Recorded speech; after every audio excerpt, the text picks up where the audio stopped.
અરુણાબેન, તમારે કંઈક રૂપિયાની જરૂર હતી એવું તમે કંઈક કહેતા હતા. હા બેન, મારે 5000 રૂપિયાની જરૂર છે. મારા દીકરાની બહુની દવા હાલે છે ને, એમાં બહુ ખર્ચો થઈ જાય છે. બતાવવા જવાનું છે. કાંઈ વાંધો નહીં, લ્યો આ તિજોરીની ચાવી અને તમારી હાથે જ કબાટમાંથી 5000 રૂપિયા કાઢી લ્યો. ના બેન બા, હું તમારી તિજોરીને હાથ ન લગાવું, તમે મને કાઢીને દો ને. અરે પણ હું આપું છું ને આ તિજોરીની ચાવી, તમે તમારી જાતે જઈને 5000 રૂપિયા લઈ લો. જાઓ. બેન બા, હા શું કહું છું, તમારા હાથે કાઢીને દો ને મને. અરે પણ મને એ નથી સમજાતું કે આ જાતે રૂપિયા લેવામાં વાંધો શું છે. હા, લ્યો આ તિજોરીની ચાવી અને જાતે 5000 રૂપિયા કાઢી લો.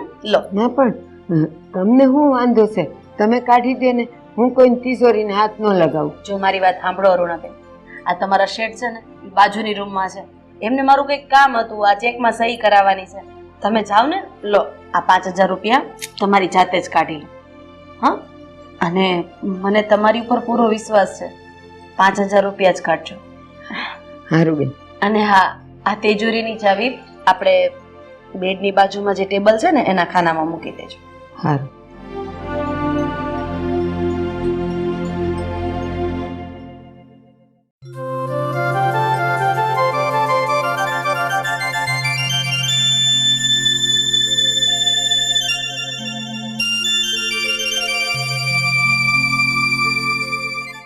લે બેટા, આ 5000 રૂપિયા.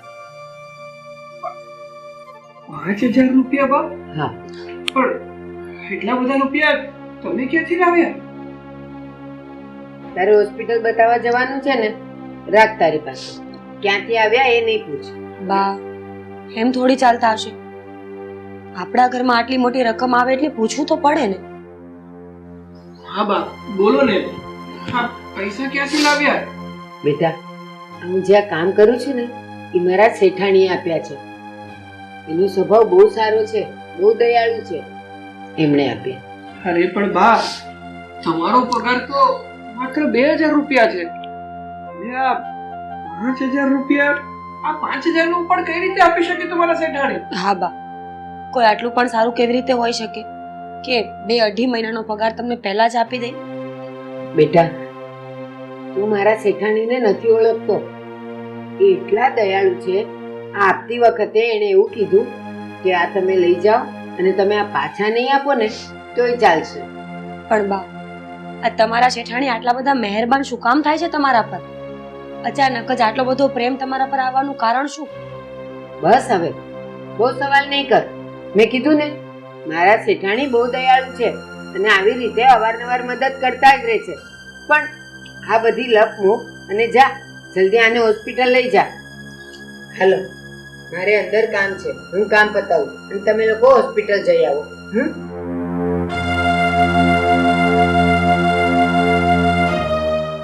અરે ના, હા, બાની વાત મને સમજાતી નથી. અરે કોઈ વ્યક્તિ એટલું પણ દયાળુ કઈ રીતે હોઈ શકે કે આપણા જેવા લોકોની આટલી બધી મદદ કરે? ન હોઈ શકે, અને બની શકે કે હોય પણ શકે. જો અત્યારે આ બધી વાત છોડો, આપણે અપોઇન્ટમેન્ટ લખાવેલી છે ને, પહેલા આપણે દવાખાને જઈ આવીએ, પછી બીજી બધી વાત કરીશું. હા, ચાલ.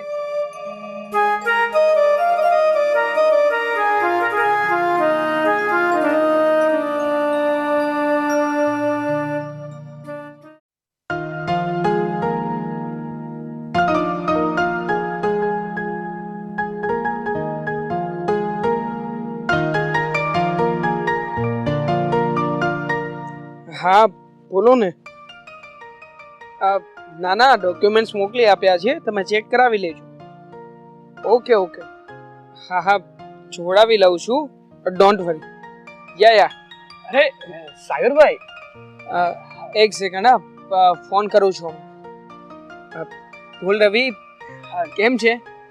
બસ હું તો મજામાં છું અને નથી પણ એવું છે.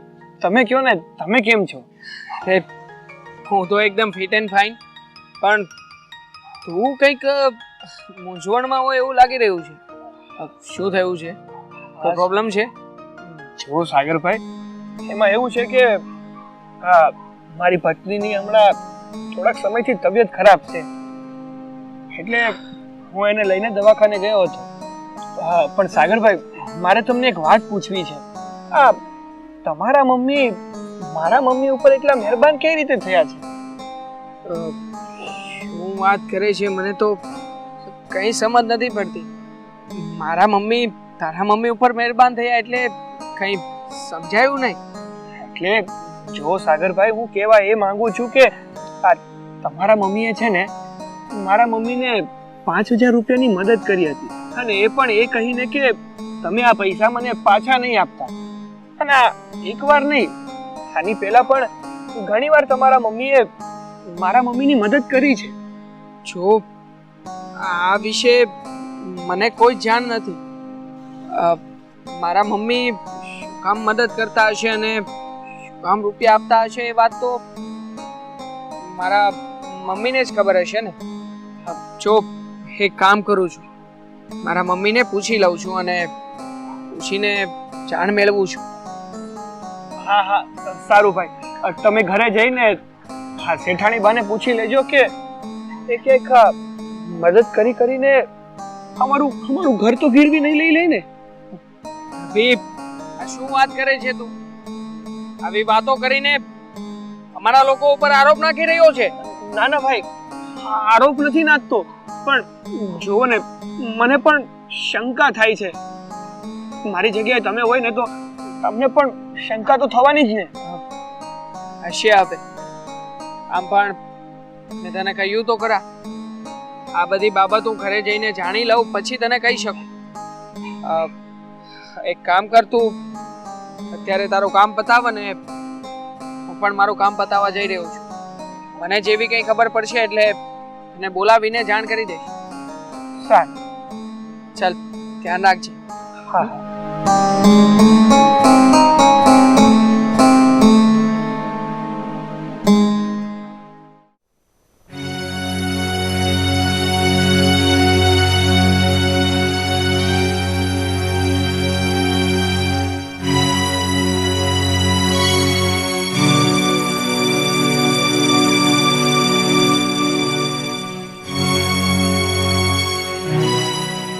મમ્મી, મમ્મી બહાર આવો તો. બસ આ એક છોકરો છે કે ઘરમાં આવે ને એની મમ્મીને ન જોવે ને ત્યાં સુધી એને શાંતિ ન થાય. બોલ, કેમ રાડારાડ કરે છે? શું થયું? મને વાત મળી છે કે આજે સવારે તમે આપણા ઘરના કામવાળા અરુણાબેનને 5000 રૂપિયા આપ્યા હતા. હા, આપ્યા હતા. પૂછી શકું કે શું કામ આપ્યા હતા રૂપિયા?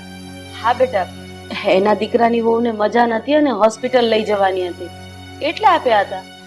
માની લઉં કે આ વખતે આવું કોઈ કારણ હશે, પણ આ પહેલા પણ તમે ઘણી બધી વખત એમને રૂપિયા આપી ચૂક્યા છો. ના ના, મેં ક્યારેય એને મદદ નથી કરી. આ તો આ વખતે માંગે એટલે આપ્યા, બસ. જૂઠું ના બોલો મમ્મી. તમે આ ચાલુ મહિનામાં 3 વખત રૂપિયા આપીને મદદ કરી છે, અને આની પહેલા પણ તમે દર મહિને એમને રૂપિયા મોકલાવતા હતા. રાધા, આ હું શું સાંભળું છું? તું દર મહિને આવી રીતે રૂપિયા આપે છે અરુણાબેનને, અને એ મારી જાણ બાદ હું પૂછી શકું કે આવું તું શું કામ કરે છે? જો સુધીર, આમ જોવા જઈએ તો અરુણાબેન ગરીબ છે. આપણા ઘરે એટલે જ તો એ કામ કરવા માટે આવે છે, પણ આપણે એને કામવાળા બેન તરીકે નહીં પણ ઘરના સદસ્યની જેમ રાખીએ છીએ. તો કદાચ ક્યારેક એને જરૂર હોય તો મદદ કરવી આ આપણી ફરજ છે ને. માનું છું મમ્મી કે મદદ કરવી જોઈએ, પણ તમે જે મદદ કરી છે કે થોડી અમથી નાનકડી અમથી મદદ નથી, બહુ વધારે પડતી મદદ કરી રહ્યા છો. અને આમ પણ મેં આ વાતને તો બહુ સારી રીતે જાણો છો ને કે આ રૂપિયા ક્યારેય પણ અરુણાબેન આપણને નહીં આપી શકે. બહુ થઈ ગયું મમ્મી. આજ પછી આ ઘરમાંથી તમે અરુણાબેનને 1 રૂપિયાની પણ મદદ નહીં કરો. અને જો હવે પછી ક્યારેય પણ મદદ કરી છે ને, તમારે મજબૂરીમાં આવીને અરુણાબેનને આ ઘરમાંથી બહાર કાઢવા પડશે. ના ના બેટા, હવે હવે હું એમને કોઈ જાતની મદદ નહીં કરું. બસ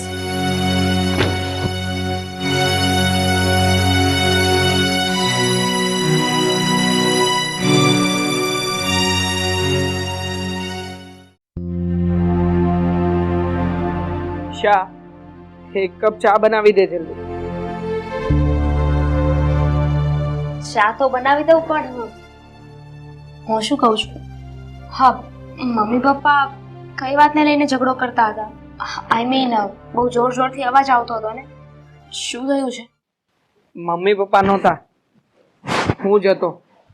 હા, મમ્મી છે ને ચોરી છુપીથી આપણા ઘરમાં કામવાળા આવે છે કે નહીં, અરુણાબેન, એમને રૂપિયા આપી રહ્યા છે અને એટલા માટે જ ગુસ્સામાં આવીને એમને વઢી રહ્યો હતો. સાગર, એક વાત કહું, આ વાતની મને પહેલેથી જ ખબર હતી. શું વાત કરે છે તું? અને આ વાતની પહેલેથી જાણ હતી, એમ છતાંય આટલા સમય સુધી મને કહેતી કેમ નથી? અરે પણ મમ્મીએ મને કહેવાની ના પાડી હતી. છોડ, આ બધું ક્યારથી ચાલી રહ્યું છે? ઘણા સમયથી. આ બધું 1 વર્ષથી ચાલી રહ્યું છે, જ્યારથી અરુણાબેન આપણા ઘરે નોકરી પર લાગ્યા ને ત્યારથી. ઓ માય ગોડ, આ વાત 1 વર્ષથી ચાલી રહી છે અને આ વાત તું મને અત્યારે જણાવી રહી છે? સાચું કહું ને તો સાવ મૂરખ જ કહેવાય. અરે આ વાત મને પહેલા જણાવવી જોઈએ ને. તો મને પણ છે ને કઈ શોખ નહોતો કે તમારાથી વાત છુપાવ, પણ મમ્મીએ મને સમ આપ્યા હતા. એમણે મને કહ્યું હતું કે આ વાત હું તમને ના કરું, તો પછી મારે તમને કઈ રીતે કહેવું? હવે સમજાઈ રહ્યું છે. આ વાત છે ને કોઈ નાની વાત નથી. નક્કી આ વાતની પાછળ કંઈક તો મોટો કાંડ થયેલો જ છે, અને તો જ મમ્મી આ અરુણાબેનને આટલા સમયથી મદદ કરતા હોય. પણ મમ્મી મદદ શું કામ કરે છે? હા, આ કારણ તો મારે જાણવું જ પડશે.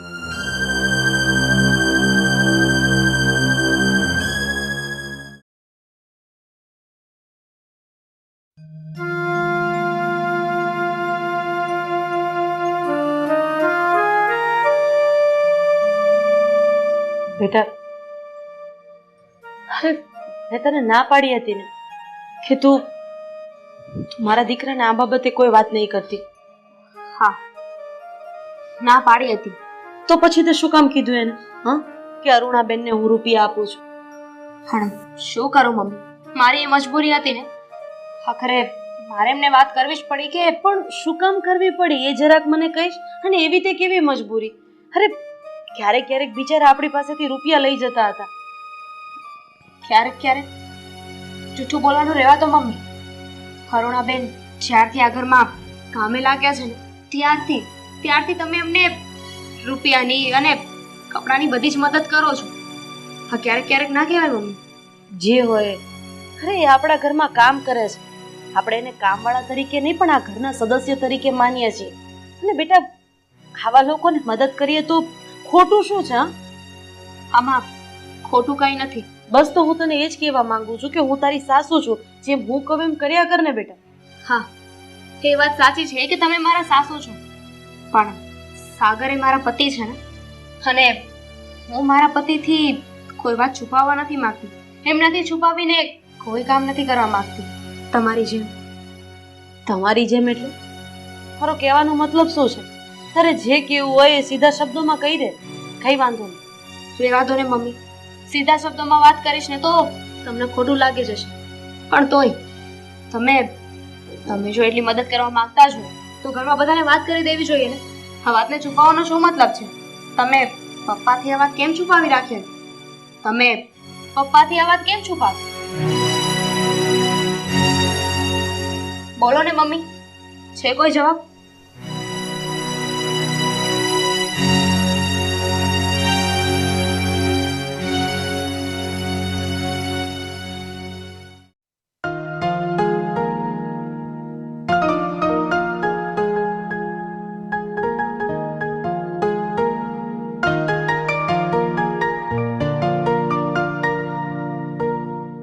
અરુણાબેન,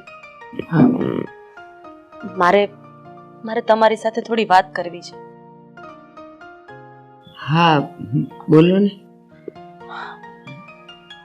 અરુણાબેન, હું તમને વારંવાર આ રૂપિયાની મદદ કરતી હતી એવું મારા દીકરાને ખબર પડી ગઈ છે.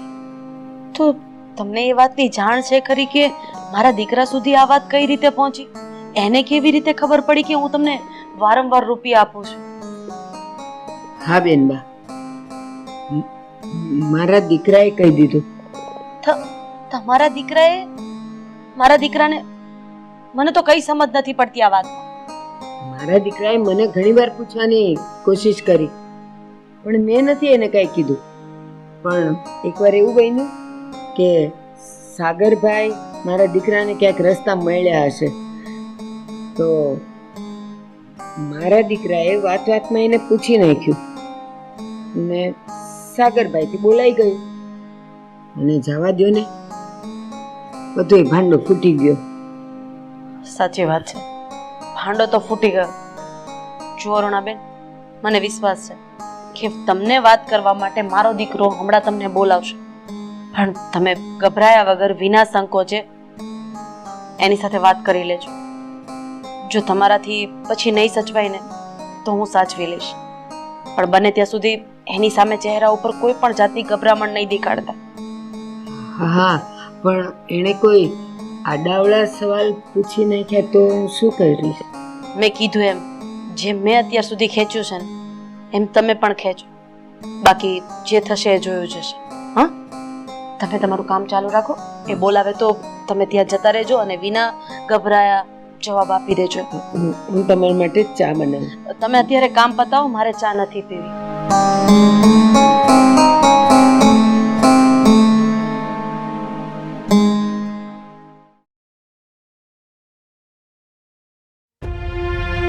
અરુણાબેન, અરુણાબેન ક્યાં છો? કયું છે શું? કેમ રાડારાડ કરે છે? શું વાત છે? વાત કરું છું. અરુણાબેન, તમે મને જવાબ આપશો કે આ ઘરમાં આટલા બધા દિવસોથી શું ચાલી રહ્યું છે? હા, મારા મમ્મી તમને એ વાતના રૂપિયા આપી રહ્યા છે ને શેની લેવડ દેવડ છે આ બધી? પણ તું આવી રીતે તો ન વાત કર, ધીમે ધીમે વાત કરે. વડીલ છે, જરા જો તો ખરી. બસ મમ્મી, આ તમે છે ને બોલવાનું રહેવા જ દેજો. મારી રીતે જે કંઈ પણ પૂછું છું ને એ પૂછી લેવા દો. હા બોલો ને, તમે ચૂપ કેમ ઊભા છો? આ નક્કી મને તો લાગી રહ્યું છે કે મારા પપ્પાના જ કઈ કાળા કામ હશે જે છુપાવવા માટે મારા મમ્મી તમને રૂપિયા આપી રહ્યા છે. બસ! સાંભળવું જ છે ને તારે? તો સાંભળ કે હું અરુણાબેનને રૂપિયાની મદદ શું કામ કરું છું, એને ઘરના સદસ્યની જેમ શું કામ સાચવું છું. આથી 30 વર્ષ પહેલાની આ વાત છે. મારા પપ્પા અને મારા મોટા ભાઈ બંને અમદાવાદમાં નોકરી કરતા હતા. મારા ભાઈને સરકારી નોકરી હતી એટલે રેલવે વિભાગમાં દહેગામમાં નોકરી કરતા હતા. એ સમયે મારા ભાઈને એક સ્ત્રી સાથે પ્રેમ થઈ ગયો અને એ પ્રેમ એટલો બધો આગળ વધી ગયો કે એ બંનેના પ્રેમની નિશાની આવે ત્યાં સુધી એ લોકો આગળ વધી ગયા. સમય જતા થયું એવું કે મારો મોટો ભાઈ એ સ્ત્રીને છોડીને ચાલ્યો ગયો અને એ સમયે એ સ્ત્રી પ્રેગ્નેન્ટ હતી. હવે તારા પપ્પાને આ બધી વાતની જાણ હતી તો તું જ કે એવી હાલતમાં એ સ્ત્રીને મૂકીને કોણ આવે? એ સ્ત્રી બીજી કોઈ નહીં પણ અરુણાબેન છે. પણ મમ્મી, આવી જ વાત હતી તો પછી તમે અત્યાર સુધી આ વાતને છુપાવી શું કામ? હા, મામાથી ભૂલ થઈ છે એ વાત મને તો કરી શકતા હતા ને. અને પપ્પા, તમારે તો મને વાત કરવી જોઈએ ને. તારી વાત ખરી છે બેટા, અમે લોકો તને આ વાત જણાવી શકતા હતા, પણ આ તારા મામાએ જે કાંડ કર્યા ને અને પછી ભાગી ગયા એટલે તારા નાનાએ પોતાની આબરૂ બચાવવા માટે અમને સમ આપ્યા હતા કે આ વાત તમે કોઈને કરશો નહીં. એટલે અમે મજબૂર હતા, એટલે તને વાત નહોતી કરી. બેટા,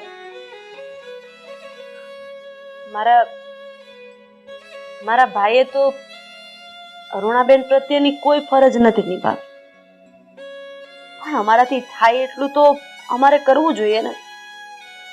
એટલે જ એમને રહેવા માટે આશરો નહોતો કે એક છોકરાના ઉછેર માટે એ શું કરે એ પોતે સમજી શકે એમ નહોતો. એ સમયે અમે અમારાથી જે પણ કંઈ થતું હતું એ કર્યું. જો બેટા, મામાએ જે કર્યું છે એની માફી તો અમે એમની પાસે માંગી શકીએ એમ નથી, કે નથી તો મામાને પાછા લાવી શકીએ. પણ દુઃખી માણસના જીવનમાં ખાલી એક રોવા માટે ખભો મળી જાય ને તો એ માણસના દિલથી આશીર્વાદ લાગે છે બેટા. અરુણાબેનનો રવિ છે એ તારા સગા મામાનો દીકરો છે. હવે તને એની ઉપર લાગણી હોય તોય ભલે અને ન હોય તોય ભલે, અરુણાબેનને સાચવવા એ મારી અને તારા પપ્પાની જવાબદારી છે. એટલે આ ઘરમાં કામવાળા તરીકે નહીં, આ ઘરના એક સદસ્ય તરીકે રહેશે અને કાયમ રહેશે. મમ્મી, તમને શું લાગે છે આટલી હકીકત જાણ્યા પછી હું હજી પણ આ અરુણાબેન નહીં પણ મોટી ઉંમરના છે એટલે બા જ કહીશ હવે. હા, બાને ઘરમાંથી જાકારો આપવાનો હતો, ક્યારેય નહીં મમ્મી. આખરે હું પણ તમારો જ દીકરો છું ને, તમારા જ સંસ્કાર મારી અંદર પણ છે ને એટલા માટે જ હું આજે વચન આપું છું કે આજ પછી ક્યારેય પણ હું આ રીતે કોઈના ઉપર શંકા નહીં કરું. અને હવે બા અને એમના દીકરાનું પણ ધ્યાન રાખતો રહીશ, એમને સમયસર મદદ પણ મોકલીશ. જો મેં તમને બધાને કહેવાના ને ન કહેવાના જે કંઈ પણ શબ્દો મોઢામાં આવ્યા ને એ કહી દીધા છે, પણ બની શકે તો મને માફ કરી દેજો. અરે, એમાં માફી માંગવાની જરૂર નથી. માફી માંગનાર કરતા માફી આપનાર હંમેશા મોટો હોય છે, નહીં અરુણાબેન? હા બેટા, બસ તમે બધા મળીને મારું દુઃખ સમજો છો ને, મારા માટે તો એ જ બહુ છે.